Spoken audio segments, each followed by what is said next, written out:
Tommy was on the N train. A little girl across the aisle was screaming bloody murder. Her mom ignored her. Tommy walked to the end of the car. The screaming continued. At the next station, he got into a different car. The train took off. 4 young men said, "It's showtime!" They turned on their boombox and started breakdancing in the aisle. They shouted and clapped. Tommy walked to the end of the car. Noise, noise, and more noise, he thought. He got off the train at the next station. Standing on the sidewalk, he heard a brief ringing sound in his ears. He looked at the traffic. He looked at some people talking nearby. He couldn't hear a sound. No honking horns, no voices.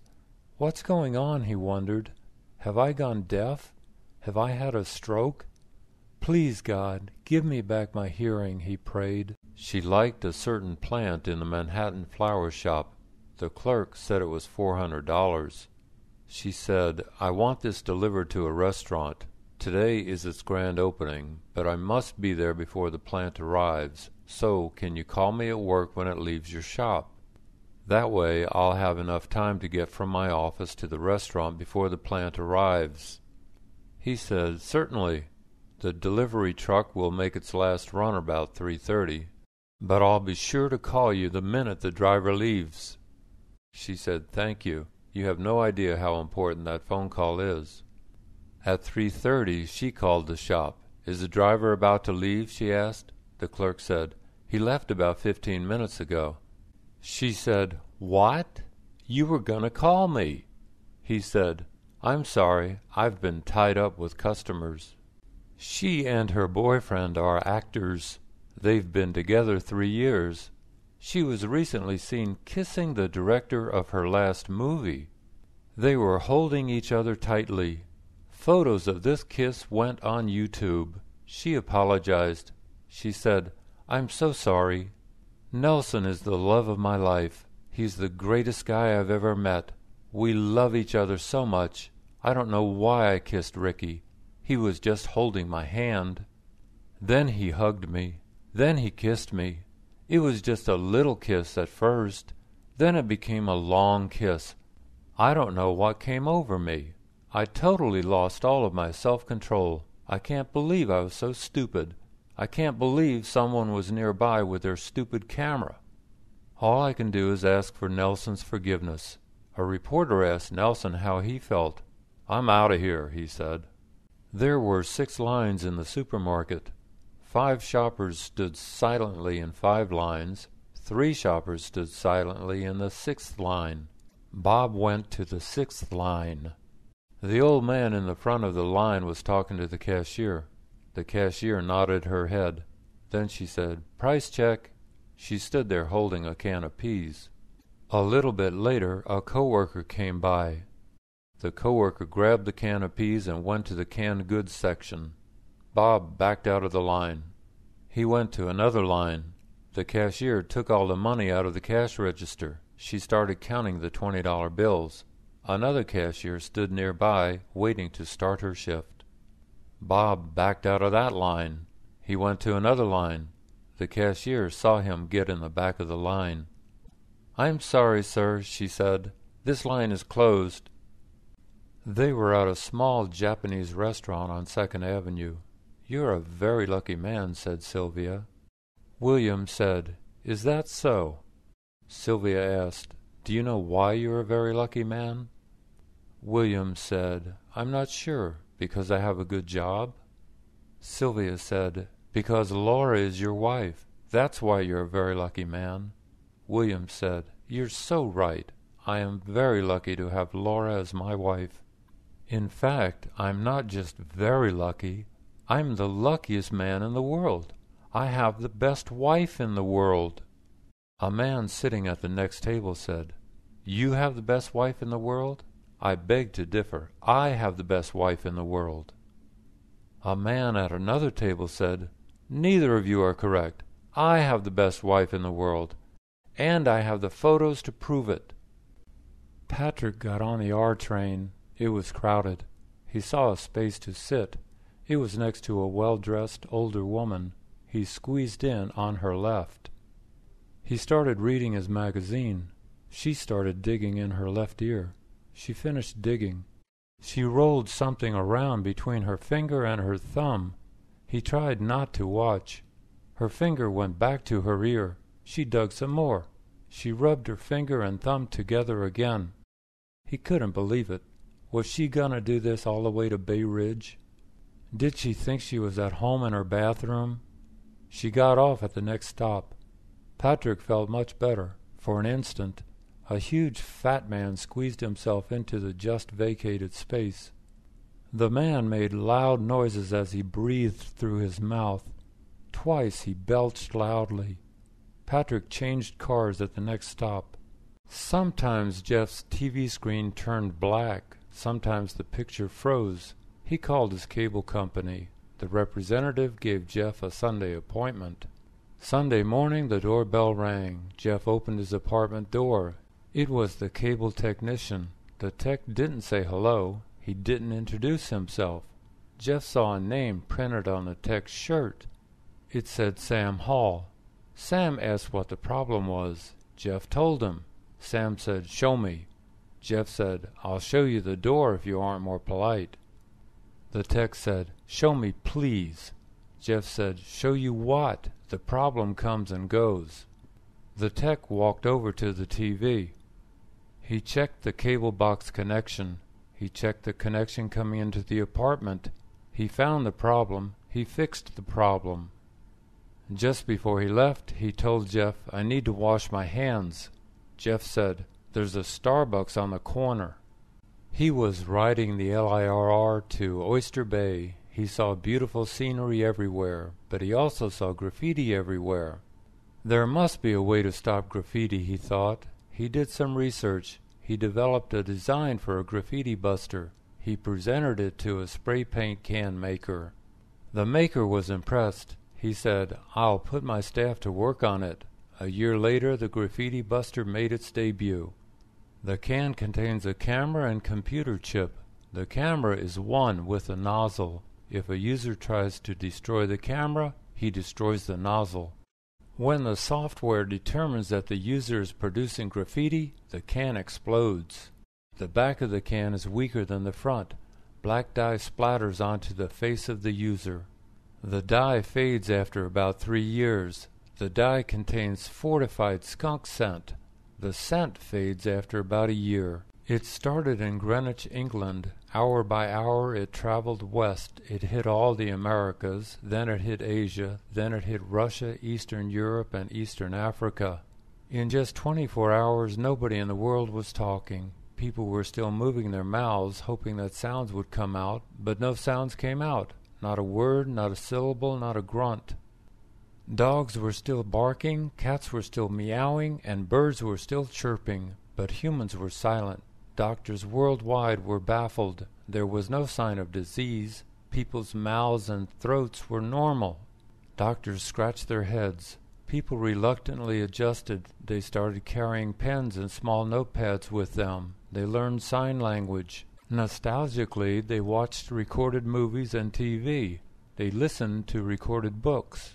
But there were no more live conversations. Yet there was still hope. Every day people sent silent prayers to heaven. The two friends were talking. John said, "At dinner last night, your breath was killing everyone. Did you see Joe slide his chair away from the table when you talked? He told me he was never going to sit at the same table with you again." Brad said, "What can I do about it? Should I be chugging mouthwash between bites? I know I've got bad breath. I've seen a dozen dentists and bought 10 dozen breath products. Nothing seems to work for me. It's like you and your dandruff. You've seen lots of doctors and used lots of shampoos, and nothing's worked. And who's Joe to talk? He's good for a fresh zit almost every day. How pleasant is that to look at during dinner? We're all cursed in one way or another." John said, "But we're all blessed compared to Bill. He's got bad breath, dandruff, and acne." He went to DMV at 8:30 a.m. to renew his learner permit. He stood in line. He received ticket B211. How can the number be so high the first thing in the morning, he wondered. He sat on a bench and looked at the electronic board. It said A345, B208, C601. He watched and waited for the numbers to change. About 15 minutes later, his number appeared. He went to counter 25. He said hello to the DMV clerk. The woman ignored him. Figuring she hadn't heard him say hello, he said, "How are you today?" She ignored him. She examined his application form. She said, $22.50. He put $22 on the counter. She said, "I said $22.50. He put 50 cents on the counter. She gave him his interim permit. He left DMV. I'd hate to see how nasty she is at the end of the day, he thought. Sally and Jean were running late. It was a hot summer evening. It was even hotter in the underground subway station. Finally the train arrived. It was crowded. The doors opened. Nobody exited. Sally tried to get inside, but a woman was standing near the doorway. She didn't want to yield her place near the doorway. Sally tried to squeeze by. The woman wouldn't budge. Sally finally got into the car. Jean followed. The doors closed and the train took off. The woman yelled past Jean at Sally. "The word is excuse me. Do you hear me?" Sally ignored her. She and Jean got off at 86th Street. "What happened in there? Why was she mad at you?" Jean asked.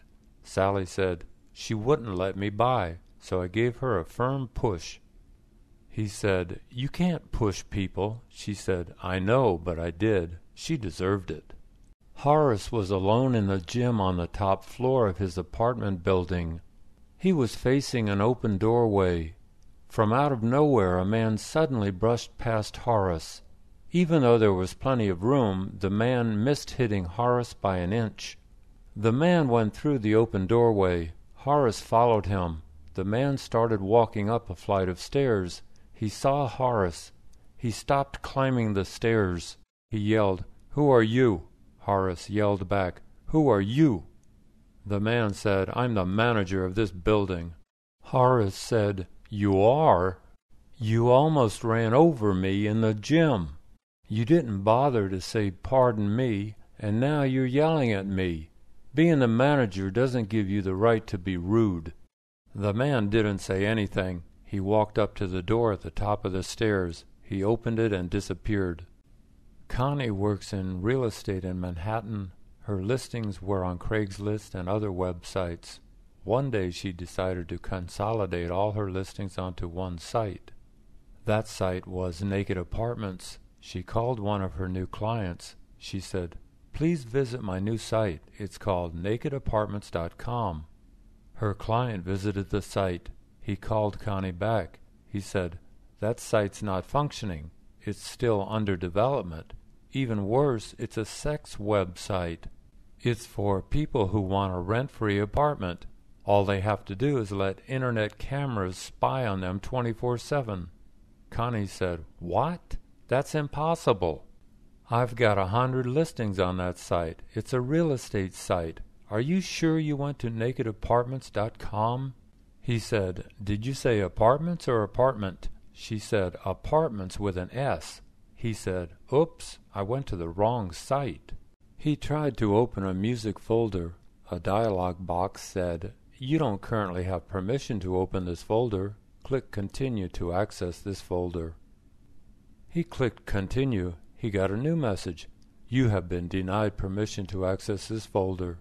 To access this folder, you will need to use the Security tab." He clicked the Security tab link. He clicked My Music Properties. He clicked Everyone. He clicked To change permissions, click Edit. He clicked Edit. He clicked Add. He clicked Apply. He clicked OK. He got a message. An error occurred. Access is denied.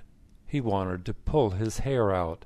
How could his own computer deny him access to his own folder? How could his own computer be telling him what he could and could not do? It suddenly dawned on him. His computer was actually the son of Hal, the renegade computer in 2001. The one-day seminar was in the Hotel Martinique on 32nd Street. Christie, the presenter, said that people who communicate well are the stars of an organization. They make people want to belong to a team. They infect everyone with their enthusiasm. They are people-friendly. Emily raised her hand. She said, "I've had 3 different jobs. How is it that my manager in each job has been a terrible communicator? It seems to me that the secret to becoming a star is to be mean and rude, not to be friendly and supportive. My current boss yells at someone almost every day, usually in front of others. My coworker went to the bathroom crying yesterday." Others nodded their heads. Christie said, "Yes, some organizations are like that. All they communicate is fear. There's not much you can do when your boss is a jerk. Either hang in there or move on." The man was walking his dog on the south side of 29th Street. The dog stopped. The man stopped. The dog squatted. It did its business. The man gathered the poop into a plastic bag. He and the dog started walking. Naomi said, "Excuse me, you're supposed to curb your dog, you know. That means your dog should pee and poo in the street, not on the sidewalk. Look at that ugly brown stain on the sidewalk." He said, "It'll wash off in the rain. I'm not going to bring a scrub brush with me to scrape off poo stains." She said, "You don't have to. Just curb your dog. This beautiful city is an extension of your home. You don't let your dog poo on your living room floor, do you? Then why do you let it poo on the sidewalk? The sidewalk is part of your extended home." The 2 spirits were talking. "I'm bored." "Who shall we be today?" asked Boo Boo. Nono said, "Why don't you be Jack and I'll be Jill?" Boo Boo agreed. They entered the minds of Jack and Jill. Jack and Jill were at a bar drinking a beer. They always drank 1 beer after work. Then they always went home. They finished their beers. "Let's have another," Jack said. Jill agreed. They finished 2 more beers. "Let's have another," said Jill. Jack agreed. They drank 5 beers each before they left the bar. They were laughing and talking loudly on the subway home. A man said, "Quiet down." Jack said, "Do you want to fight?" Jill said, "Yeah, do you want to fight?" The man went back to his book. The next day Jill asked, "Why did we drink so much last night? Why did we challenge that guy? That's not like us." He dropped his glasses on the bathroom floor. They didn't break. They looked okay. A few days later his right ear started hurting. He took off his glasses. The pain stopped. He put the glasses back on. The pain came back. He went to an eyeglass store. He told the worker his problem. She adjusted the plastic temple for him. He put the glasses on. They felt okay. An hour later his ear hurt again. The adjustment hadn't worked. He went to another eyeglass store. The worker adjusted his glasses. That adjustment didn't work either. His ear was killing him. He took his glasses off every 10 minutes to get relief. At home one day he boiled some water. He put the temple into the water. He bent the temple himself. He tried on the glasses. They felt okay. The next day they still felt okay. His ear stopped hurting. They were at a deli in Lower Manhattan. They ordered a ham sandwich with the works. The worker behind the counter was wearing plastic gloves. They watched him put ham, onion, tomato, and lettuce on each roll. He put the rolls on paper plates. He handed them their plates. Then he wiped his gloved hands on his apron. They went to the cashier to pay. The cashier was also wearing plastic gloves. She took their money. She gave them their receipts and change. They found an empty table. He asked, "Do you think they wear the same gloves all day long?" She said, "I hope not. They probably put on new ones after they take breaks or use the bathroom." He said, "I bet plastic gloves are as germy as ordinary skin. The only thing good about gloves is that people can't pick their ears or noses with gloves on." His daughter went off to college. "Don't do anything stupid, and don't follow the crowd," he told her. She said, "Of course not, Daddy. You know how smart and independent I am." He crossed his fingers anyway. She came home during Christmas break. She asked, "Do you remember telling me not to do anything stupid?" He said, "You didn't get married, did you?" She said no. She turned around. She pulled up her long hair. He saw a tattoo on the back of her neck. It was a red rose. "What do you think?" she asked. He said, "I think it's stupid. First of all, a tattoo disfigures your body. If God wanted you to have a tattoo, he would have given you a birthmark. Second, why did you get a tattoo that you can't even see? What's the point?" She said, "That's where all my dorm mates have theirs." Grandma heard sobbing. She knocked on Nellie's bedroom door. "Can I come in, honey?" Grandma asked. Nellie said yes.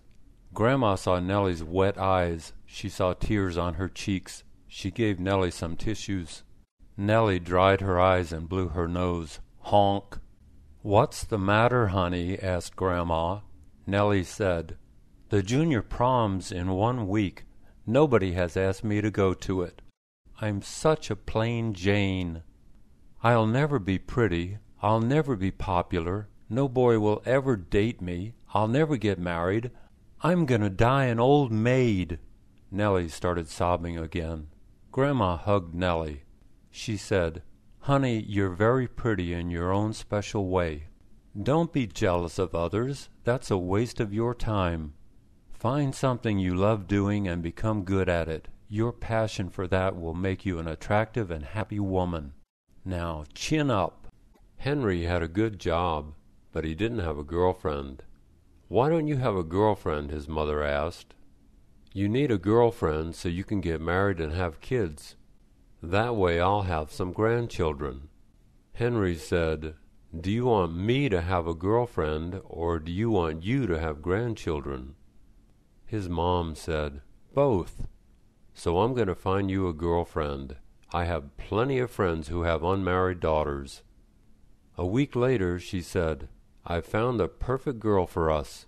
Mary is your age. She has a good job. Her mom says she's looking for a husband." Henry said, "Forget it. I'm not going to date someone who's desperate to get married. She probably isn't married yet because there's something wrong with her." His mom said, "Really? Maybe there's something wrong with you, too. Maybe 2 wrongs can make a right." She felt something in her throat. Oh no, she thought. A tiny spot in her throat was burning. She knew what it was. It was the start of a cold. Where did she get it? It was probably the subway, she thought. There's no telling how many germs are on those metal poles.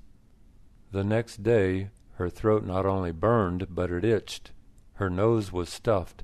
She had to blow it constantly. She was sneezing and coughing. It hurt her throat to talk.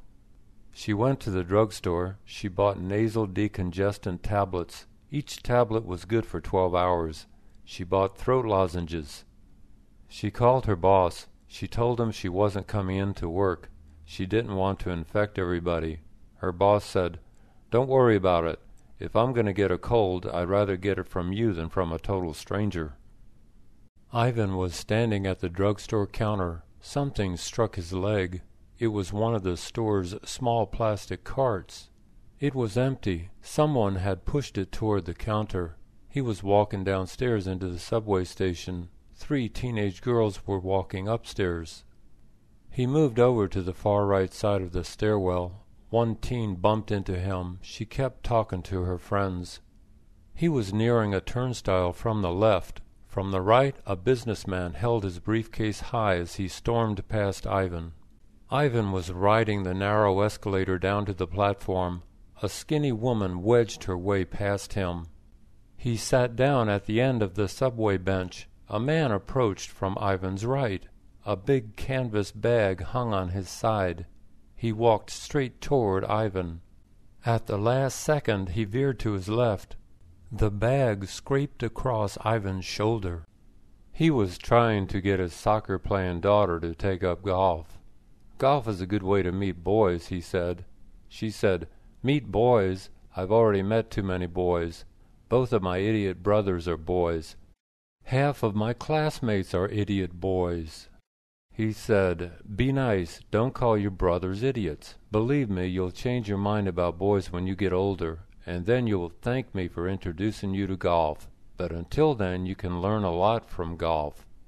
Golf will teach you valuable people skills. It will teach you honesty and courtesy. It will teach you perseverance and confidence." She said, "But Daddy, I don't need to go to a golf course to learn that. I already learned it at home from you and Mom. Besides, soccer is a lot more fun, and there are no boys in our soccer league." Ned and Jan worked for the Bronx Zoo. They were monkey experts. Elmer was one of 12 monkeys. He didn't socialize much. Ned and Jan tried occasionally to get Elmer to mate, but he firmly resisted those efforts. "Maybe he wants prettier females," joked Ned. Jan said, "Maybe females don't interest him." What did interest Elmer was the TV in the monkey cave. Elmer loved to watch Sesame Street. He not only watched, but he listened. "I think he actually understands the show," said Jan. Ned said, "I think he likes Miss Piggy." One day Jan saw Elmer holding a stick. It looked like he was drawing something in the sand. He finished. She went over to see what he had drawn. "Maybe it's a banana," she thought. When she arrived at where he had been drawing, she didn't see a banana. She saw the words, "I don't belong here." He was in Manhattan visiting his mom. They took a walk to Madison Square Park. They saw many people in line for Shake Shack.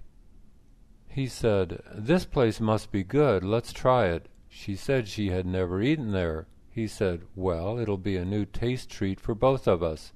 They waited in line for 30 minutes. He ordered a hamburger, fries, and a shake for each of them. He ordered shake sauce. The clerk gave him his receipt and a beeper. 10 minutes later, the beeper went off. He brought their order back to their outdoor table. He dipped a fry into the shake sauce. It tasted like Thousand Island dressing. "This sauce is nothing special," he said. A few bites later, she said, "This meal is nothing special. It's good, but it's not worth waiting 40 minutes for. All these people must be tourists." Street vendors were selling rainbow flags. People were wearing rainbow shirts. Women had rainbow hair. Manhattan was Rainbow City for a day. The Gay Pride Parade started just north of the Empire State Building. Music blasted from floats. Participants waved from the floats. Spectators jammed the sidewalks. Big signs were on the floats. One said, "Don't hide your pride." Another said, "One world, one love, let's share it." Another said, "Love yourself." Another said, "The Episcopal Church welcomes you." A shirtless young man was wearing tight pink shorts. He had glitter on his face. Big fairy wings extended above his shoulders. "Today and Halloween are the best days of the year," he said to a reporter. The reporter asked why. "Because they're the only 2 days I get to wear this outfit. The rest of the year, people don't appreciate my fairy wings and pink shorts. They call me names." She hated standing in lines. Lines at the post office, lines at the drugstore, lines at the supermarket. The line world needed an app. She had one in mind. She called it N-Line. The app was an avatar. The avatar had her credit card information. It stood in line for her. When it got to the front of the line, it paid her bill. She described her app to her friend. He was a computer programmer. He said, "First of all, avatars are only in movies and online. It'll be years before they're part of everyday life. An avatar can hold your place in line. It can pay using your credit card info. But it can't carry your packages. If you're in line at the supermarket, it can't push the cart. What are you going to do about that?" She said, "No problem. Just wait till version 2.0 comes out." He took his son to the Intrepid Museum at Pier 86. They stood in line in the hot sun for about an hour. He bought 2 tickets. They took the elevator to the flight deck. Airplanes and helicopters were on view. They went into the Space Shuttle Pavilion. "The Enterprise is huge, Daddy," said Paul, "but it always looks so small on TV." His dad took pictures of Paul and the Enterprise. They went to the other decks of the ship. There were many things to see and do. They toured the Growler submarine. They walked around the Concorde supersonic passenger plane. They took home brochures and memories. "What did you like best?" Mom asked Paul. He said, "The roller coaster ride in the simulator was the best. We wore 4D glasses and all my coins fell out of my pockets. It was better than the cyclone at Coney Island." He had a bad cold. He was coughing up phlegm. He was blowing his nose constantly. The wastebaskets were full of used tissues. He was taking nose drops and cold tablets. They weren't helping much. The cold would have to run its course. It was breakfast time. He opened the refrigerator. He started coughing. He couldn't stop. His wife came running. She saw him coughing. She saw the open refrigerator. "Close the door," she yelled. He closed the door. He kept coughing. She waited till he stopped. "What's the matter with you?" she asked. "All your germs are going into the fridge. You're infecting all the food." He said, "The food? What about me? Aren't you worried about me?" She said, "Why would I be worried about you? All you have is a cold. I heard you coughing. I suspected you were coughing on our food, and I was right." The golf tournament was on Long Island. Tiger Woods was competing with other professional golfers, including Phil Mickelson. It was Sunday, the day of the final round. Thousands of spectators were all over the golf course. TV cameras were everywhere. When Tiger swung, some spectators yelled, "In the hole!" When Phil swung, some spectators yelled, "You're the man!" Most spectators watched the golfers quietly, except to clap or cheer or groan. Some spectators yelled mean things. One spectator yelled, "Don't choke, Phil." Another spectator yelled, "Hit it into the lake, Tiger." One spectator sounded confused. He yelled, "Hit a home run," over and over. A woman told him, "This is a golf tournament, you know, not a baseball game." He said, "I know, but I told my friends I'd be here. They're at home watching on TV. I told them I'd yell something stupid so they'd know it was me." Maria was from Spain. Alex was from Cuba. They'd met in a Queen's ESL class. They decided to get married. He invited her to meet his parents. They liked her. His mom, Carmen, asked if Maria was going to go to college. "Why would I go to college?" Maria asked. Carmen said, "So you can get a good job here in America." Maria said she was returning to Spain the following year. She had a good job waiting for her there. Plus, all her family lived there. Confused, Carmen asked, "How can you two be together if you're in Spain and Alex is here?" Maria said Alex was going to move to Spain with her. "Our son is going to leave us?" asked Carmen. Maria said yes. "But we'll come visit you every year," she promised. Alex was busy talking to his dad. Carmen said, "Alex, we need to talk." On Sunday, 40,000 spectators were on a Long Island golf course.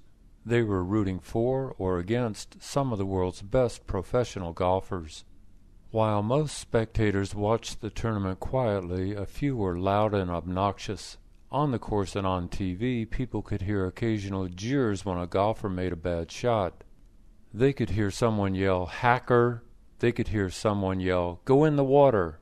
A TV commentator said, "Well, we are in New York. New Yorkers always speak their mind."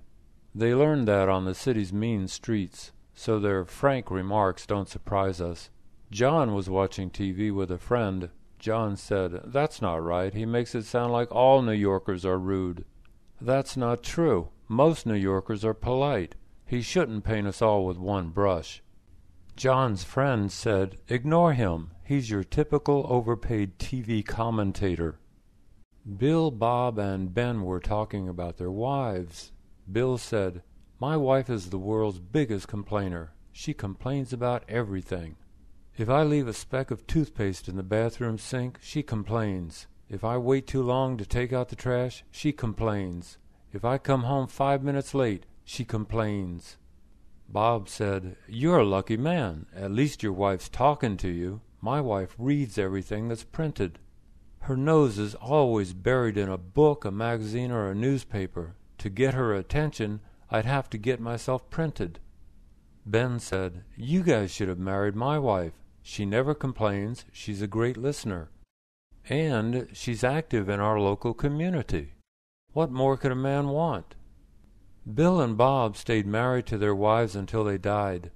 Ben got divorced when he discovered his wife was cheating on him. Abe was a designer. He worked in a building across the street from the Empire State Building.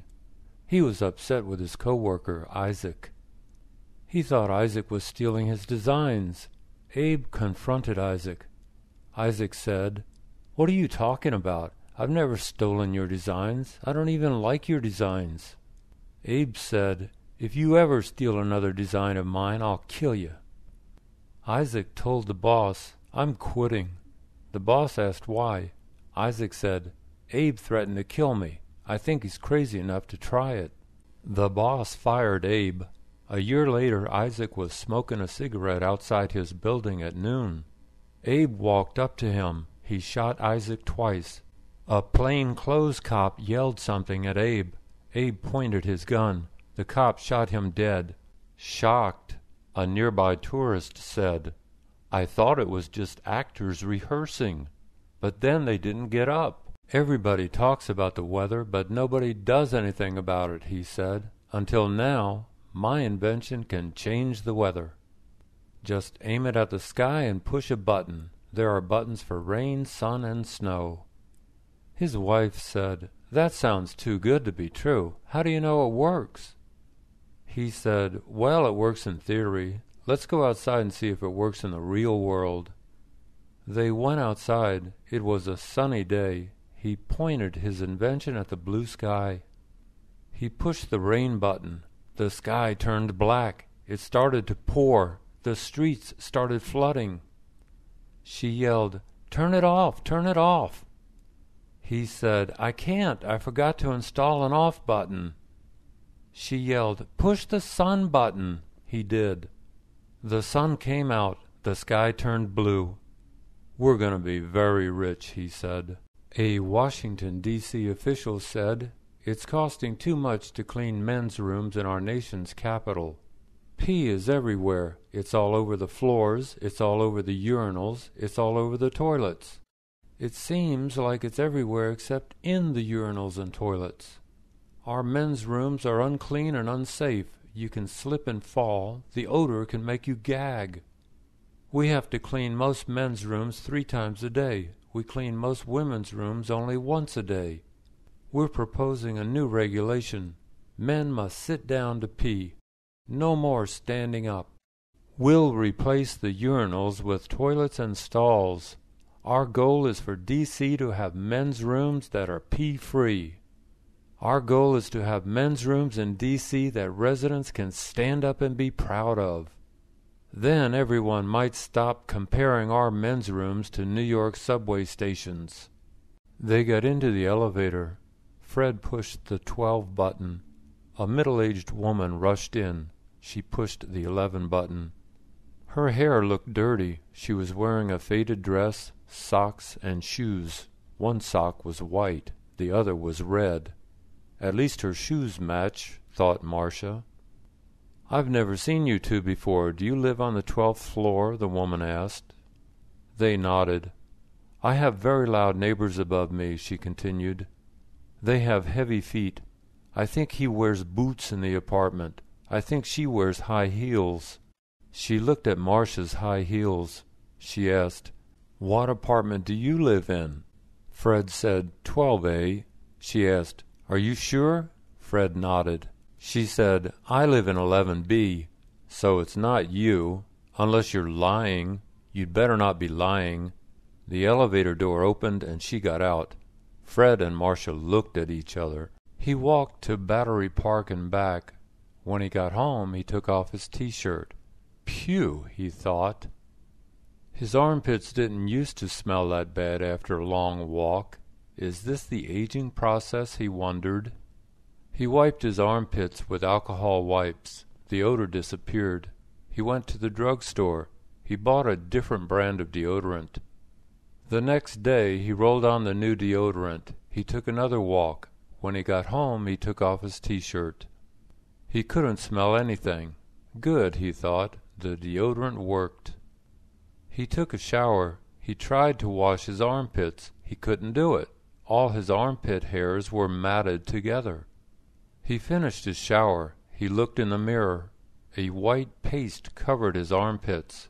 He grabbed some alcohol wipes. He scrubbed his armpits hard. After a while they were no longer white. They were bright red. He Googled formulas to make me invisible. He found a formula that used common ingredients. He boiled them. He drank the broth. He waited. He checked the mirror. He could still see himself. He found another formula online. It didn't work either. He combined the ingredients from both formulas. He boiled them and drank the broth. He waited. He felt something. He looked in the mirror. He couldn't see his head. Well, this is better than nothing, he thought. He walked out to his car. He drove into town. People in other cars pointed at his shoulders and stared. He parked his car outside Starbucks. He walked inside. Somebody screamed. Somebody fainted. Somebody ran. He got in line. People got used to looking at him. A kid walked up and asked, "What happened to you?" He said, "I wanted to be the invisible man, but I'm just the invisible head." The governor of New York approved a change. "The I Heart New York logo is getting a little tired," he said. "We need to energize it. We need some new logos to get more tourists to visit more of our state. New York is a lot more than just New York City. Besides, everyone's copying our logo. You can't go to another city, state, or country without seeing I Heart blah blah blah." The designer of the original logo, which first appeared in 1977, was perplexed. "What's wrong with my heart? Now it's chopped liver?" he asked. The new logos emphasize various features of New York State. They include a waterfall and a wine bottle. The waterfall represents Niagara Falls. The wine bottle represents Finger Lakes. "This isn't going to work," said Ryan. "Nobody's going to say, 'I waterfall New York' or 'I wine bottle New York.' That's not catchy. It doesn't even make sense." "Mirrors are destroying our nation's productivity," the dictator said in a nationwide broadcast. "Too many people are spending too much time looking in too many mirrors. Everybody wants to be on TV or in the movies, or look like somebody on TV or in the movies. Enough already. We all have jobs to do. We can't do our jobs if we're busy thinking about our looks. Looks aren't that important. Look at me. I look terrible. Do I care? No, because I'm too busy running this country. If I spent hours a day looking at myself in the mirror, our country would go to pot. So tomorrow I'm destroying all the mirrors." The people balked. His wife said, "Can you blame them? How can people, especially your own wife and children, live without mirrors?" He said, "Okay, you're right. Instead, tomorrow I'm destroying all the TVs and movie theaters." Pat hadn't seen her sister Mary in a couple of years. Mary was visiting with her husband John and their son Jackie. He was 5. They sat down for dinner. Pat couldn't help noticing that Jackie was a loud eater. He ate with his mouth open. He made smacking noises with every bite. After dinner, Pat took Jackie aside. She said, "Jackie, try to eat with your mouth closed. People don't like to see food in other people's mouths. People don't like to hear loud smacking sounds at the dinner table." Jackie nodded his head. The next morning, everyone gathered at the table for breakfast. Jackie ate half a buttered roll. "Am I doing okay, Aunt Pat?" "I'm keeping my mouth shut while I eat," he said proudly. Pat rolled her eyes. "Yes, you're doing a good job," she said. Mary and John looked at her, but didn't say anything. Jay's niece Sonia, 30, sent him a wedding invitation. She had finally found Mr. Right. Jay called his dad. Jay said, "Congratulations, you might be a great-grandpa again next year." His dad didn't seem too happy. Jay asked, "Is something wrong?"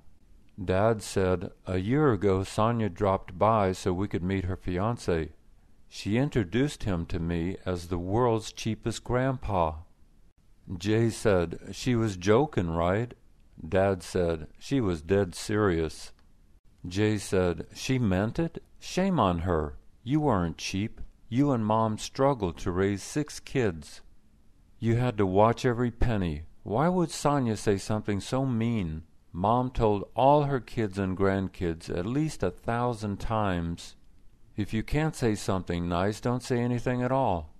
You know what I think? I think you should give Sonia a toaster for a wedding gift."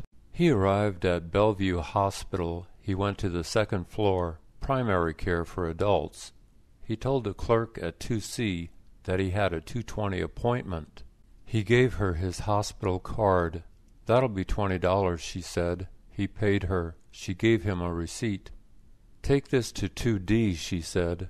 He gave the receipt to the clerk at 2D.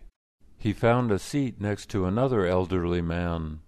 After reading 2 magazines, he heard his name called. He followed the young woman into a small room.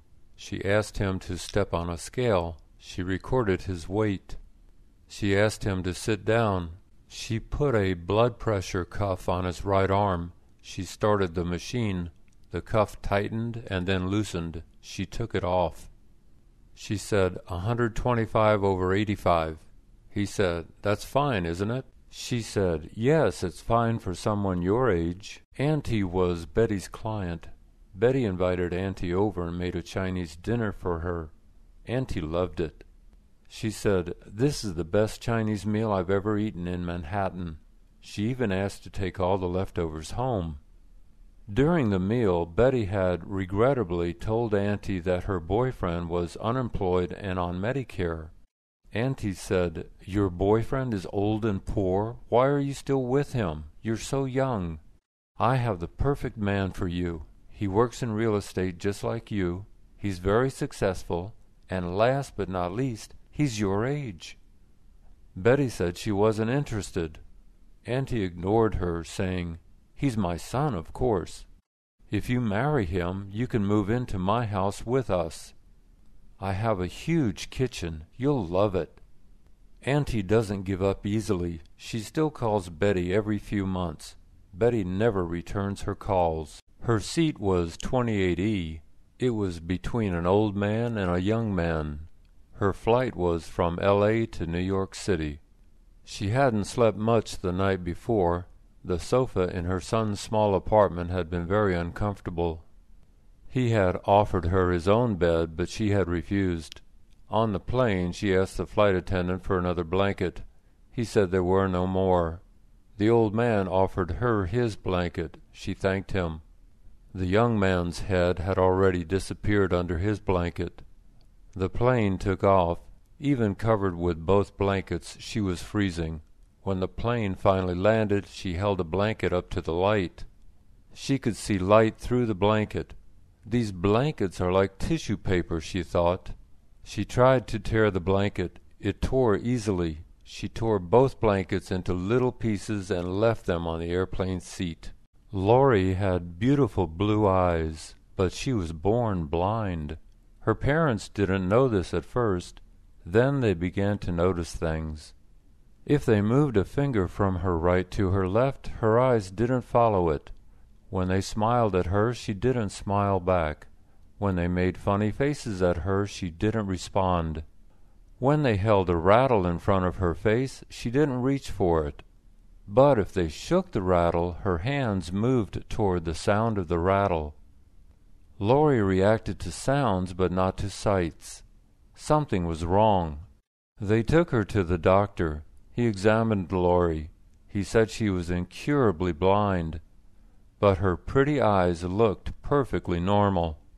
When she entered 1st grade, she told a classmate that she was blind. Her classmate looked closely into her eyes. He said, "Are you sure? You don't look blind." Bob pushed the power button on his laptop computer. Nothing happened. What? He wondered. He pushed it again. Nothing happened. He pushed the button again and again. Finally, after maybe 50 pushes, the button worked. The little blue light came on. A few minutes later, he was online. Everything was okay, everything except the power button. The next day, he pushed the button again. Nothing happened. Finally, after about 50 pushes, the button worked. This went on for a week, 50 to 60 pushes to turn the computer on. Finally, Bob visited a computer repair shop. He told a technician about the power button.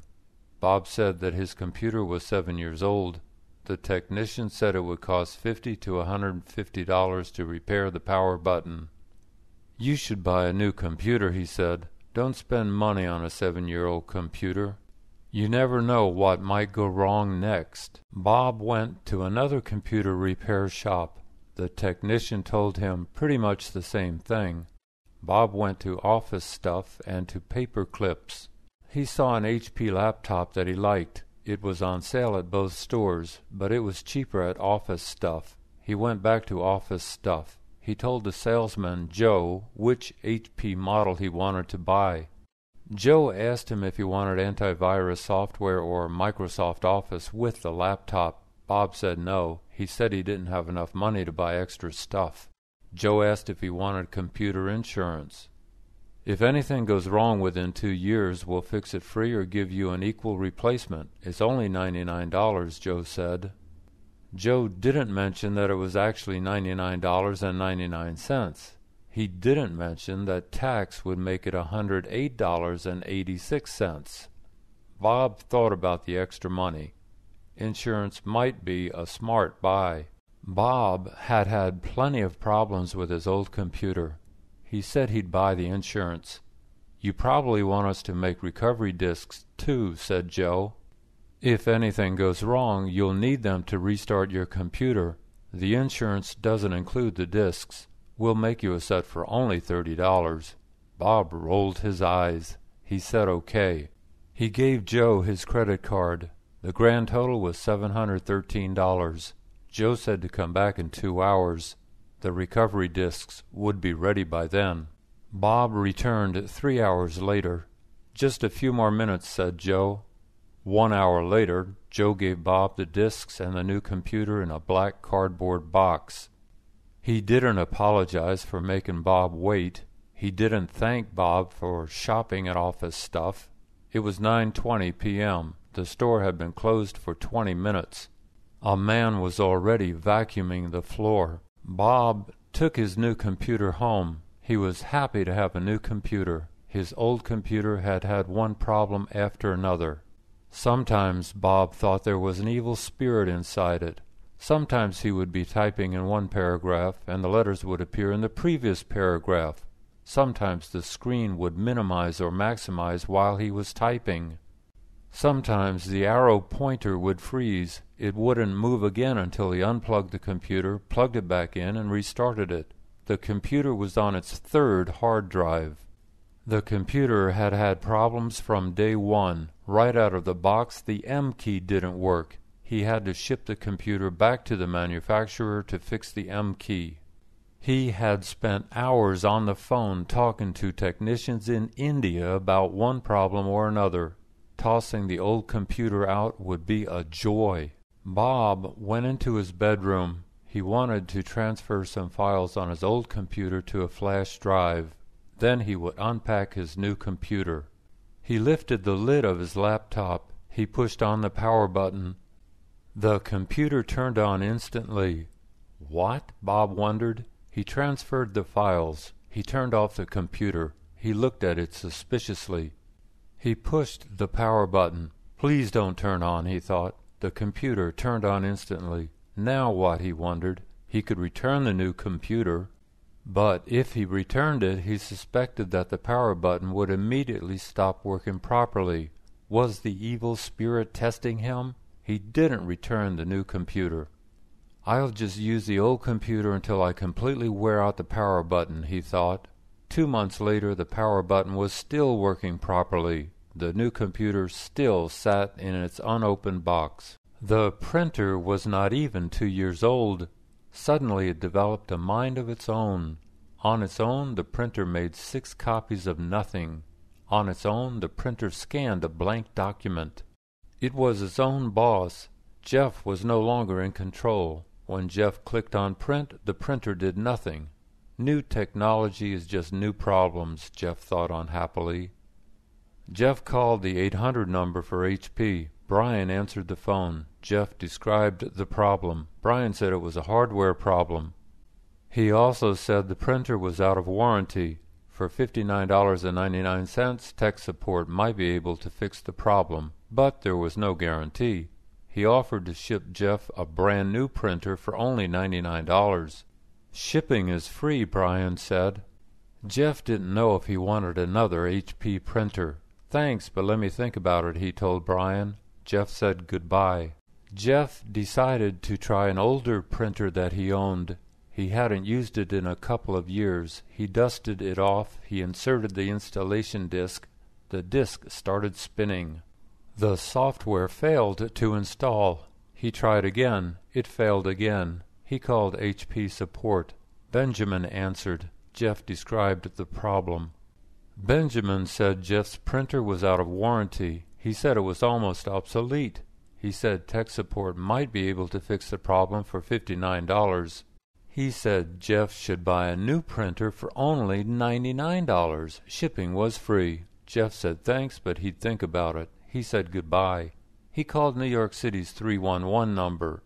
Laura answered. He told her he had 2 dead printers. How could he dispose of them? She said, well, until 2015 you can just throw them into your regular trash. But take out the ink cartridges first. Jeff thanked her.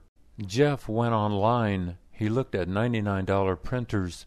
Canon had a Pixma MX410. It was an all-in-one printer. He read the reviews. They were good. Plus, the Pixma was reduced to $79. That would save him $20. It was 9 p.m. Saturday. He had just spent 5 hours trying to fix 2 old printers and finding a new printer. Life was a lot simpler when all we had was typewriters, Jeff thought. Sunday afternoon he called the Staples on 35th Street. He asked if they had the MX410. They did. Jeff walked over to the store. The printer was big and heavy. It was also $99. I thought it was reduced to $79, he told the worker. It was, said the worker, but all our sales end Saturday night. Jeff thought about going back online. Was the money he could save worth the extra time? He paid the extra $20. It was 8 a.m. It was the first day of training. The trainer, Earl, introduced himself to everyone. Will thought Earl seemed nice enough at first. As time passed, however, Will's opinion changed.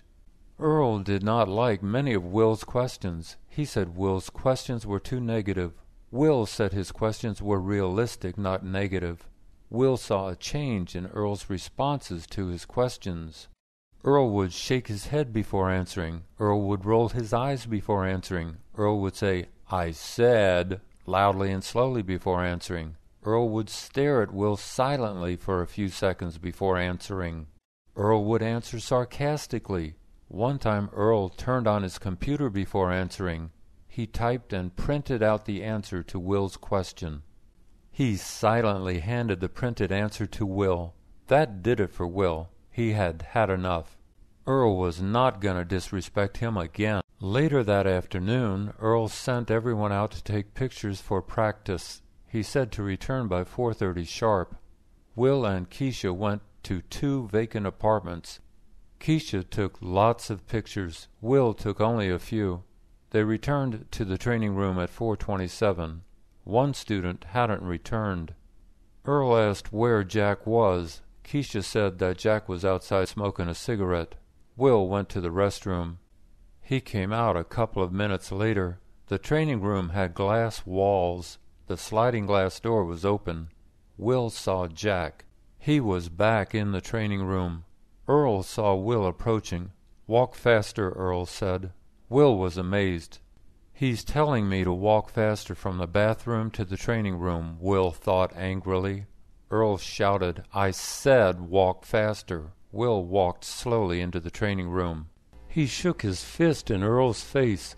"Walk this," Will said. He had just returned from gambling in Atlantic City. "My luck continues," he thought, as he saw a parking space close to his apartment building. He whistled as he parked his car. He lifted his 3 big suitcases out of the trunk. He put them on the sun-baked sidewalk. He parked one suitcase against his car. He rolled the other 2 into the lobby. He returned to his car. The suitcase was gone. He looked up and down the street. He looked all around. He called the police. A policewoman asked, "Why would you leave your suitcase unattended on the sidewalk? People steal suitcases, you know, especially when they have wheels." He said, "Yes, but this is the Upper West Side. It's quiet, it's safe, it's crime-free." "It's not at all like where I used to live." She asked, "And where was that?" He said, "The Lower East Side." They took a limo to JFK Airport. When they arrived, she got out of the limo. She said, "I already paid the driver to take you back home. I've paid for everything." An hour later, Melvin gave the driver $20, saying, "Thanks, here's your tip." The driver thanked him. Melvin entered his apartment and called his wife. She was still waiting to board her plane. He said he had tipped the driver $20. She said, "Why? I had already tipped him. I told you I had paid for everything." What a greedy driver, Melvin thought. He had accepted 2 tips for 1 ride. A month later, Melvin called the driver to get another ride to JFK. The fare alone was $50. When Melvin and his wife arrived at JFK, he gave the driver $50 exactly. Melvin said, "Remember last time? You accepted 2 tips for 1 ride. Now we're even." He was at CUNY on Fifth Avenue. It was the presidential election. Would Obama win again? 8 volunteers were inside a small room downstairs. He showed a volunteer his driver license. She couldn't find his name on her list of registered voters. She sent him to another volunteer. His name wasn't on her list either. She gave him an affidavit and a ballot. While he was filling out the affidavit, the woman behind him was complaining loudly. She said, "Why can't you find my name? You people couldn't find my name last time either. I'm a registered voter. There must be another list. Have you checked all the lists? Why do I have to go through this every time?" Hurricane Sandy had just destroyed thousands of area homes. Newly homeless families were sleeping in shelters. This woman is crying, he thought, just because she has to fill out an affidavit. On an uncharted island, a scholar was trying to find Amelia Earhart. Instead, she found Pablo. He was skinny and naked. His white hair and beard dragged along the ground. She started asking questions. "How'd you get here? How long have you been here?" Pablo said he'd jumped ship when he saw this island. He was tired of being at sea. He was tired of listening to his crewmates. He was especially tired of Ferdinand. "Ferdinand who?" she asked. "Ferdinand Magellan," said Pablo. "He is such a crazy man." She was astounded. Magellan and his crew were last in the Pacific about 1521. If Pablo was telling the truth, he was now over 500 years old. She asked Pablo what he'd been eating all these years. Pablo dug into the wet soil. He showed her a handful of earthworms. "Just these," he said, as he offered her a live worm. They got on the N train. Jane stood there for a second. Then she spun on her heel and started walking out of the car. Cliff looked around. He saw a little man holding a white styrofoam cup. Cliff followed Jane out of the car. They entered another car. The train left the station. Cliff asked what the problem was. She said, "Didn't you smell him? Sometimes I wish I had your nose." The end door opened. The little man entered their car. He mumbled something to nearby riders and held out his cup. Jane quickly walked to the opposite end of the car. Cliff didn't move for a moment. Then he smelled something. Good grief, he wondered. How can one person smell up a whole car? He walked to the opposite end of the car. At the next stop, they got off that car and waited for another train. She walked up to the drink machine. She fed it $1 bill. She pushed the button for a cherry soda. The machine buzzed. Then it said, "We're so sorry. We cannot accept your money for this product. It has calories and you are overweight. Please select a calorie-free product. We suggest you try a bottle of refreshing spring water. That would be button number 4.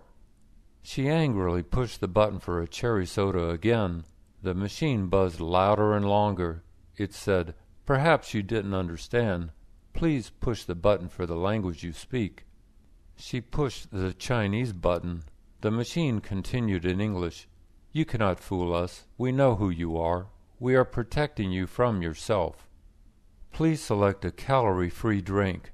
After you've lost 25 pounds, you may push the cherry soda button up to twice a week." She kicked the machine hard. Twice. Kyle said, "I'm not afraid of anything." Jenna, Kyle's older sister, said, "You're still a little baby. Halloween is next week. I'll bet I can scare you." He laughed. "What are you going to do? Jump out of the closet? Wear a scary mask? Nothing will work." She said, "We'll see who gets scared next week." On Halloween night, Jenna took Kyle trick-or-treating. He was dressed as a construction worker. He even wore steel-toed boots. By 10 p.m. his bag was full of candy. They started walking home. Suddenly the Joker leaped out of some bushes. Jenna was startled. Kyle was unfazed. "Gimme that bag," said the Joker. Kyle kicked the Joker in his shin. He cried ouch and hobbled away. They continued walking. Kyle said, "I hope your friend limps for a week." Jenna said, "I have no idea who that jerk was. You are brave." Mason's brother-in-law David was scheduled for surgery. "It's his heart. They're gonna saw through his sternum," said David's wife. "He'll be in the hospital for about 5 days. It'll take him about 5 months to recover fully, but he should feel a lot better after surgery. Right now he can't even walk without huffing and puffing." Mason bought a get-well card for David. Then he remembered something. His 2 other brothers-in-law had been in the hospital within the past 2 years. They had had surgery too. He hadn't mailed a get-well card to either of them. If he mailed this card to David, the other 2 might hear about it. They might feel offended. But if he didn't mail a card to David, he might feel offended. Mason mailed the card. Hopefully the other 2 will get sick again, he thought. Then he could mail them get-well cards too. She pulled her small cart into the apartment building elevator. She had just been grocery shopping. She pushed the button for the 9th floor. A man was already standing inside. He said, "Hi, I'm new here in Manhattan. Can you tell me where I can buy groceries?" She said, "Hi, sure. There are a few markets in this neighborhood. There's NSA over on 9th Avenue. There's Gristidis on 3rd Avenue. There's Whole Foods on 7th Avenue. There's Trader Joe's on 14th Street. There's Duane Reade on every corner almost. It sells some fresh produce and lots of other food items. And, of course, there are delis everywhere." He said, "Great, thanks. Is there any place you recommend?" She said, "Yes. Buy your produce from the street vendors. They sell the same produce as the big supermarkets, but much cheaper. That's probably because their only overhead is an umbrella or 2. He bought a DVD player. He went home. He unplugged the old DVD player from the living room flat-screen TV. He hooked up the new player. He plugged the old player into the 10-year-old TV in the bedroom. His wife came home. She said, "Why didn't you just plug the new player into our bedroom TV? You always do everything the hard way." He said, "Because I couldn't. New DVD players don't use those cables with the red, white, and yellow pin connectors. They use cables with HDMI connectors, which are rectangular. I can't plug a rectangular connector into a round hole." She said, "I don't believe that." He said, "You don't believe that? What you don't believe doesn't change the facts. Some people don't believe the earth is round." She said, "Well, I'm not one of those people. I just don't believe that you know what you're doing." She wasn't getting enough sleep. She blamed him. She wanted to sleep in the other bedroom. He said, "You can't do that. Married people should sleep in the same bedroom and in the same bed." She said, "Not if one of them sounds like a farm animal." He promised her he'd try not to snore so loud. That night all went well until 5:30 a.m. She yanked his ear. "Huh?" he grunted. She said, "Your snoring woke me up." The next night all went well until 4:30 a.m. She hit him with her pillow. "Huh?" he grunted. She said, "Your snoring was even louder tonight. I'm not sleeping with you any more." He said, "You can't do that. The couple that sleeps together stays together." She said, "We're in bed together, but you're the only one who's getting any sleep. If we're gonna stay together, we're gonna sleep apart." A 17-year-old girl in Ohio has Sleeping Beauty syndrome. Julie appears to be perfectly normal. She's an excellent student. She has good friends at school and church, but occasionally she has spells. During these spells, she sleeps up to 18 hours a day. Her mom says, during the other 6 hours, she walks and talks, but she's not all there. She doesn't even know that she's having a spell. John and I just watch her to make sure she doesn't hurt herself. If she wants to go out, one of us always accompanies her. When a spell ends, she remembers none of it. She's had 4 spells since she was 7. The first one, of course, scared us half to death. The longest one lasted 60 days. We've taken her to several doctors. They say only 1,000 people have it worldwide, so there's no cure and there never will be. Luke entered the classroom. He saw one empty desk. It was the last desk in the far row next to the wall. He walked over to it and sat down. An old man was sitting in front of him. The teacher started talking. Luke started taking notes. The old man moved slightly in his seat. Moments later, Luke smelled something rotten. It was like a rotten egg. It was like sewer gas. It was a fart. The old man had farted. Luke almost gagged. "Please let that be the last one," Luke prayed. It wasn't. The old man farted silently and constantly for 50 minutes. Luke tried to breathe through his mouth. Nearby students fanned the air. Class finally ended. Later, Luke told his wife about the gas attack. "Why didn't you just get up and leave?" his wife asked. He said, "Because then people would think it was me." Lorna needed some blank CDs. At Staples, she found a Memorex 25-pack for $10. The Memorex label said, "Cool Colors." An illustration of a yellow disc and an orange disc was on the label. "That's cool," Lorna thought. She bought the Cool Colors and went home. She opened the pack. The entire label side of the top disc was yellow. She copied audio from her computer to 5 yellow discs. She used a black Sharpie to write the audio contents on each disc. She took the 6th disc out of the pack. The entire label side was black. "What's this?" she wondered. How could she use her black Sharpie to write on a black label? There were 5 black discs in the pack. Lorna called the Sharpie 800 number and explained her problem. "I'm sorry, but we don't make a white Sharpie for CDs," said the representative. "Maybe Memorex does." He held down the shift key. He tapped the letter T. A small T appeared on his computer screen. He tapped again. This time a big T appeared on the screen. "I hate this computer," he thought. Several function keys had never worked. The touchpad had become less responsive over the past year. Light taps didn't always work. Hard taps had become necessary.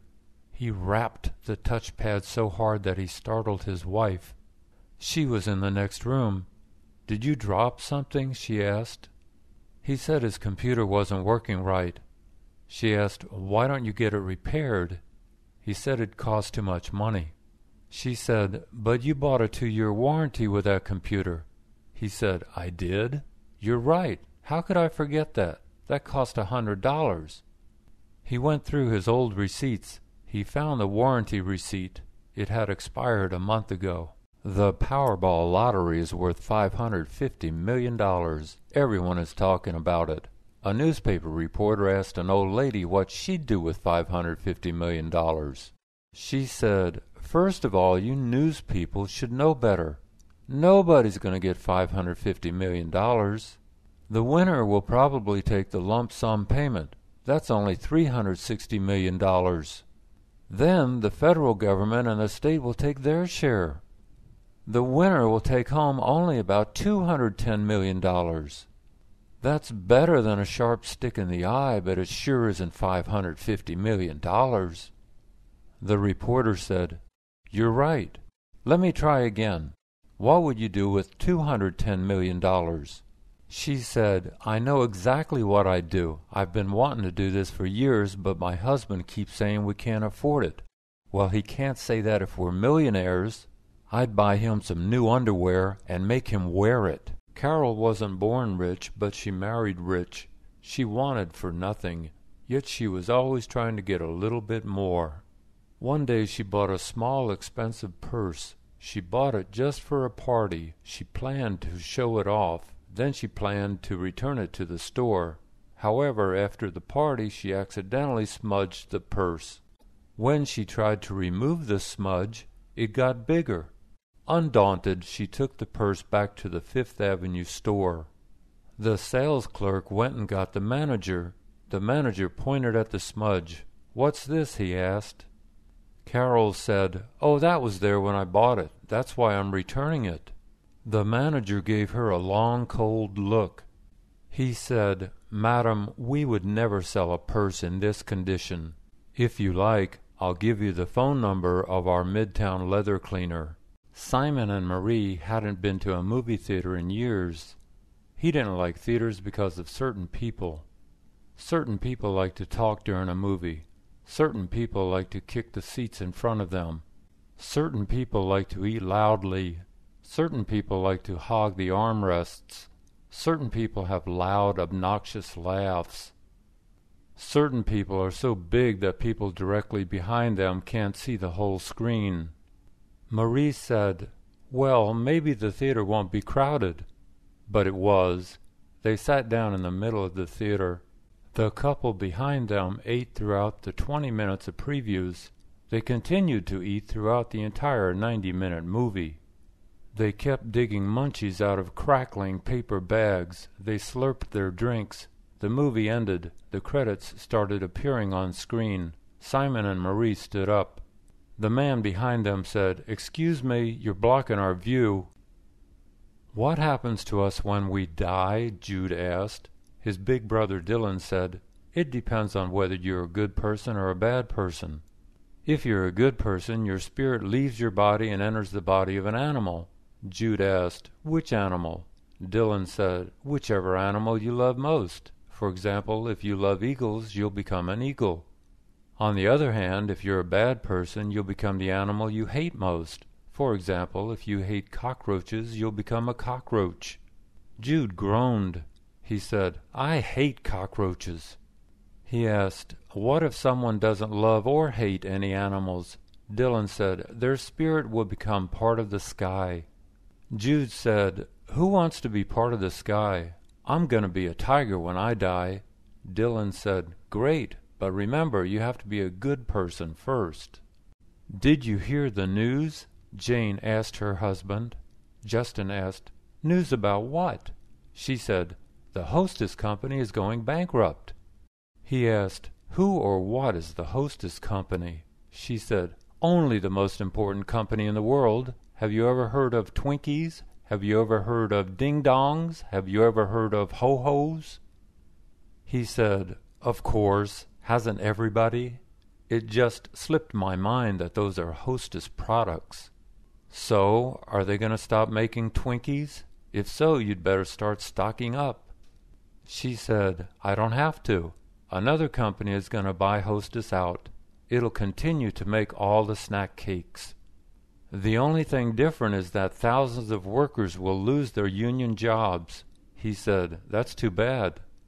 She said, "Yes, it is. But the important thing is that I'll have a happy sweet tooth." "Look here," Ryan said.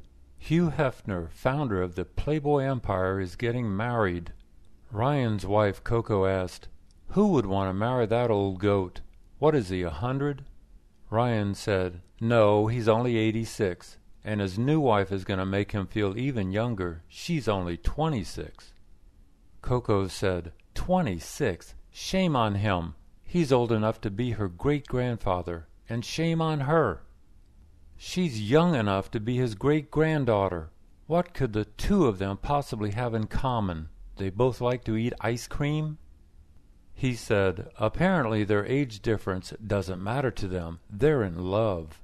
She said, "Yes, they are. He's in love with her body, and she's in love with his money." Ryan said, "Yes, he is her sugar daddy, that's for sure." Coco said, "No, he isn't. He's her sugar daddies. 3 of them wrinkled up into one." Randy had received a robot for his last birthday. Hal had wheels and a cute face. He could talk. Randy adored Hal. He called Hal his baby brother. Hal could follow commands. If Randy said, "Follow me," Hal followed him. Of course, Randy told Hal to follow him everywhere. When Randy ate, Hal sat next to him. When Randy slept, Hal slept next to him. There were many buttons on Hal's remote control. If Randy pushed button number 6, Hal would spin around. Randy would laugh. After Hal stopped spinning, Randy would ask, "Are you dizzy?" Hal would say, "Let's do that again." Randy would laugh and push button number 6 again. Randy loved to watch Hal spin around. One day Randy's mom said, "Honey, soon you're going to have a real baby brother. Does that make you happy?" Randy said, "Yes, then I'll have 2 brothers to spin around." Jerry's brother Dean was years older than Jerry. Jerry and his wife were visiting Dean and his wife. It was shortly after their mom's funeral. Jerry said, "No more funerals for me. I went to Dad's, I went to Mom's. Enough is enough. I want to remember people living on their feet, not lying in their casket." Dean said, "So when I die, you're not coming to my funeral? A funeral is for showing love and respect. I want you to be there." Jerry said, "You won't care if I'm there or not. You'll be dead." Dean said, "Yes, but I'm alive now. What you're saying is very upsetting to me." Jerry grunted. "Okay, if it eases your mind, I'll be there." Later, Jerry told his wife he had lied. She said, "Everyone's going to know you lied when you don't go to Dean's funeral." Jerry said, "Everyone except Dean." A huge meteorite crashed into the Atlantic Ocean. Babies who were sound asleep in Asia heard the impact. The meteorite went through the ocean bottom. It created a hole deep in the earth. All the seawater from the Atlantic started rushing into the hole. As the seawater got closer to the Earth's molten core, it sizzled and evaporated. The rushing seawater pulled all the fish into the hole. The fish sizzled and evaporated. The whole world smelled like fish. People who stepped outside for fresh air got fish air. In just 2 weeks, all the oceans and all their fish disappeared. Sunken ships were newly visible everywhere. The world's governments convened. They wanted to divvy up the ocean floor fairly. Real estate agents were overjoyed. Said one, "Who said God isn't making any more land? Who said rising sea levels are a problem? That meteorite was a gift from heaven." "Stand clear of the closing doors," the subway train recording announced. The young woman on the platform didn't want to miss the Q train. She stuck her right foot between the doors. The doors closed on her sneaker like a bear trap. The train started moving slowly. The woman screamed, "Help! Stop!" To keep up with the train, she started hopping on her left foot. Riders in the car dashed over to the door. Travelers on the platform did too. At least 8 hands tried to pull the doors apart. People on the platform and the train were yelling and screaming. The conductor stopped the train. The doors opened. The young woman almost fell onto the platform, but someone caught her. The doors closed. The train took off. A female rider said to her husband, "She could have been killed." He replied, "You'll never see my foot between those doors again." An Arizona woman tried to run over her husband after the presidential election. The husband told a reporter, "She's crazy. She's a crazy Republican. All she talks about is politics. She didn't used to be like this. She used to be normal. Now she's turned me off the whole voting process. Tuesday night she asked me if I had voted for Romney. I said I hadn't voted for anyone. She exploded. She said I hadn't done my civic duty. The next day she tried to run me over. Well, after I somehow escaped with my life, I did my civic duty. I called the cops. How's that for civic duty? And she wants people to vote? I hope the jury votes 12-0 to put her in jail. When she gets out, she can look for a new husband. I hope she marries a politician. They'll deserve each other." "Mom, I saw the most interesting people on the subway car today," said the 12-year-old schoolgirl. "You'll never believe this, but I swear it's true. I saw a fisherman with 3 fish in his basket. I saw a man in a brown bear suit. He was holding the bear head in his lap. I saw a woman with a green plant as big as she was. I saw a man playing the accordion. I saw a balloon woman with 9 balloon heads but no human head. I saw a rollerblader with his rollerblades on. I saw a little boy with a long brown tail like a rat.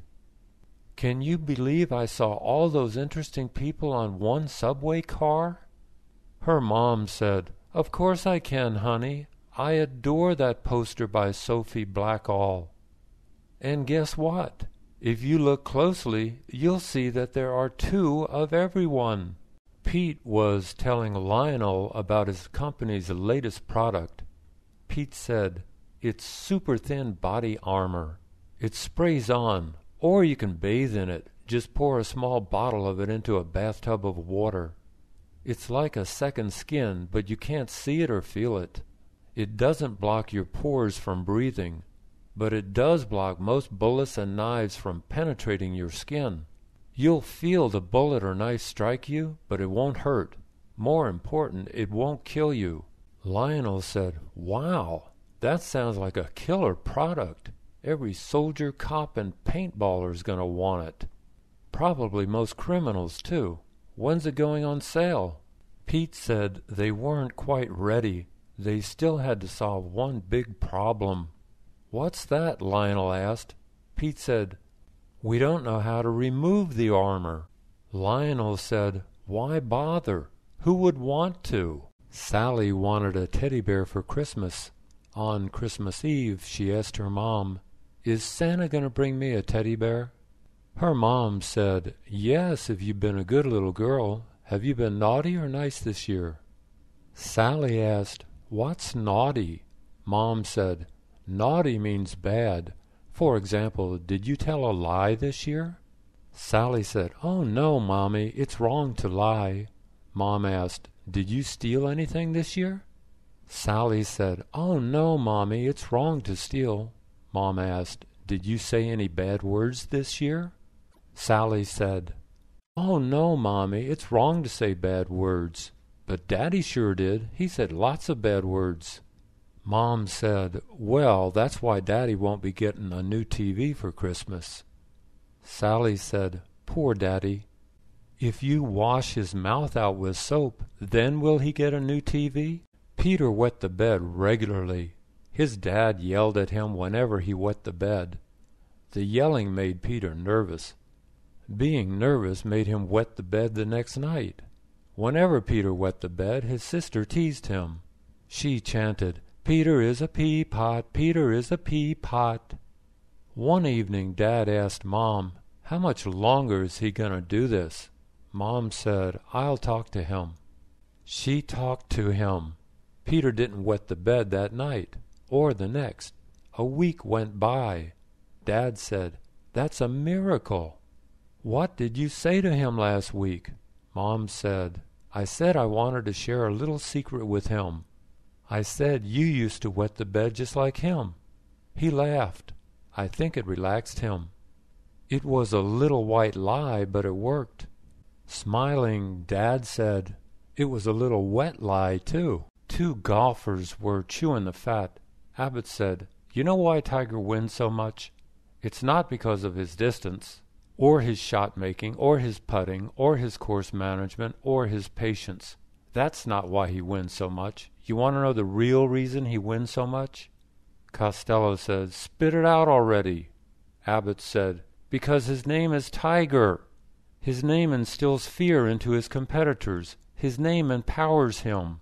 He scoffs at his competitors. Timothy, Benjamin, Arthur, Phil. What kind of names are those? You know what kind of names they are?" Costello said, "Spit it out already." Abbott said, "Sissy names, that's what." And they all know their names are sissy names. If I were going to be a golfer, I'd give myself a fierce name, like Samson Attila Geronimo. Let Tiger chew on that. He'd be Tiger Schmeiger in my book. He was big and tall and old. He was wearing jeans. His jeans reeked of urine. He walked slowly through the subway car. He stood in front of an old lady. He said, "Please let me have your seat." She looked at the floor. He didn't move. She said, "Please go away." He said, "I'll go away if you give me your seat." He laughed at his joke. She continued looking at the floor. He said, "You people are all the same." He walked to the other end of the car. "Please give me your seat," he said to a young man. The young man got up. Alarmed, the two people next to him also got up. The old man sat down. He had the whole bench to himself. He spread out his arms along the back of the bench. He grinned broadly. At the next stop, he got off. "I don't understand those people in India," Lester said. His wife Lucy asked, "What about them?" He said, "They're hungry. They're surrounded by millions of cows, but their religion doesn't allow them to eat cows. It's crazy to have all that fresh meat and not eat it." She said, "But we do the same thing in America." He said, "I don't think so. There isn't a cow in America that we don't eat sooner or later." She said, "I'm not talking about cows. I'm talking about cats and dogs. How many million strays do we put to sleep every year? First we put them in shelters. Then, if nobody adopts them, we put them to sleep. Then we bury them or burn them or whatever. We should eat them. Pet meat is still meat." Lester said, "Eat our pets? Forget it. That's un-American." Lucy said, "Well, eating cows is un-Indian." He said, "Boy, new TVs are so cool. Now we can stream internet movies directly to our TVs. And next year remotes will be obsolete. TVs will have voice control. We'll just say TV on and TV off. We won't have to push buttons anymore. We're definitely getting a new TV next year." She said, "Great. You'll never have to dig through the sofa for the remote again. Will our new TV have automatic volume control?" He said, "Of course not. No TV nowadays has automatic volume control. The networks and advertisers don't like it. They want their commercials to be twice as loud as the program. But with the new TVs, all we'll have to do is say, 'Volume down' whenever the commercials start." She asked, "You're okay with that?" He said, "Well, I guess it's progress."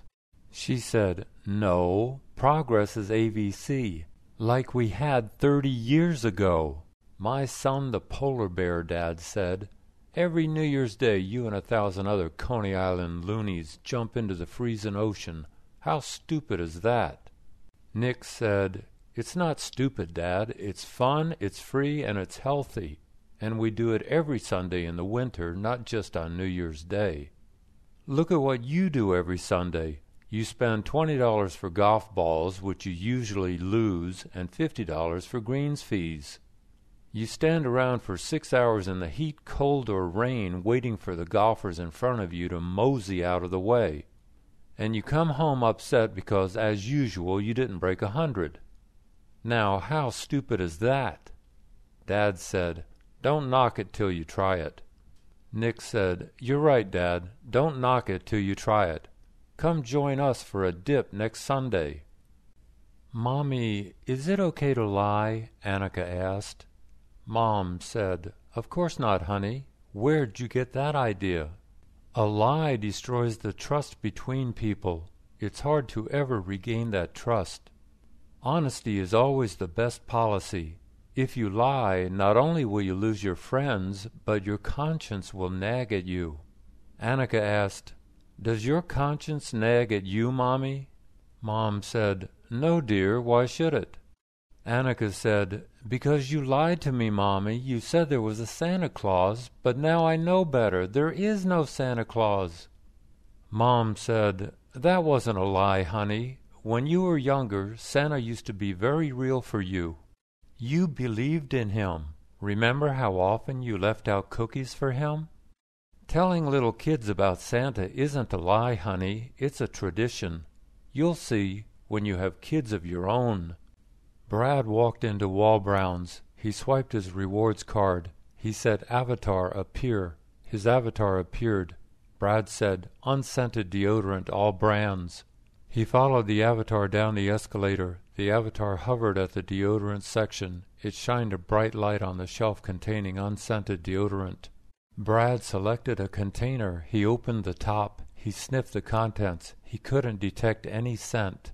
"This'll do," he thought. He said, "Avatar, disappear." The avatar disappeared. Thank goodness for avatars, Brad thought. Most stores had avatars now. An avatar could find anything instantly. All a shopper had to do was follow his avatar to each item.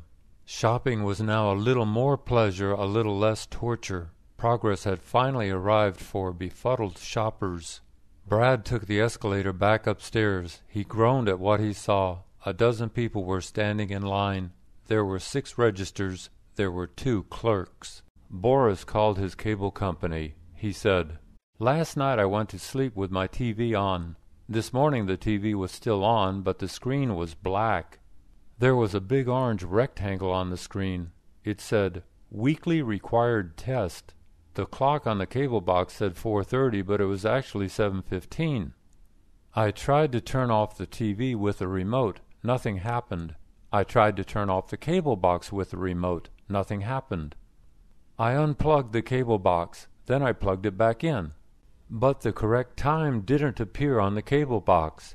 Instead, numbers appeared. Number 1, number 2, number 3.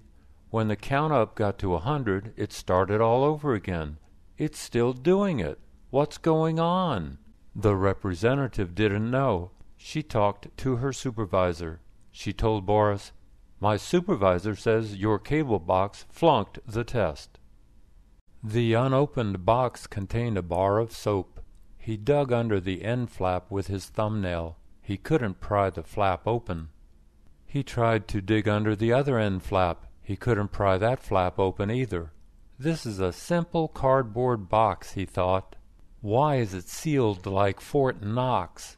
He grabbed a knife and sawed through the box. "That's it," he thought. He was tired of wrestling with packages in order to open them. He went to his basement. After many months of effort, he developed his instant opener. He took it to trade shows. Manufacturers loved it. What was it? A quiet, tiny bomb. To activate the bomb, all a customer had to do was pull on a piece of string on the outside of the package. The tiny bomb was just strong enough to open any package. It didn't even make a mess. The bulletin board ad said, "Human-sized teddy bear for sale. Paid $100, asking $50. Next to those words was a color photo of just the teddy bear. It looked new and lovable. But he wondered, how big is this bear? How big is human size? Humans come in all sizes, from infants to sumo wrestlers. Then again, he thought, what does size matter anyhow? It's half price. Valentine's Day was coming up. It'd make a nice gift for his girlfriend. She liked teddy bears. He called her up. He told her about the bear. She asked, "Are you going to buy it for your niece?" He said, "Actually, I was thinking it'd make a sweet Valentine's Day gift for you. You like teddy bears." She said, "You're thinking of giving me a used teddy bear for Valentine's Day? Go ahead, and I'll get you something even sweeter."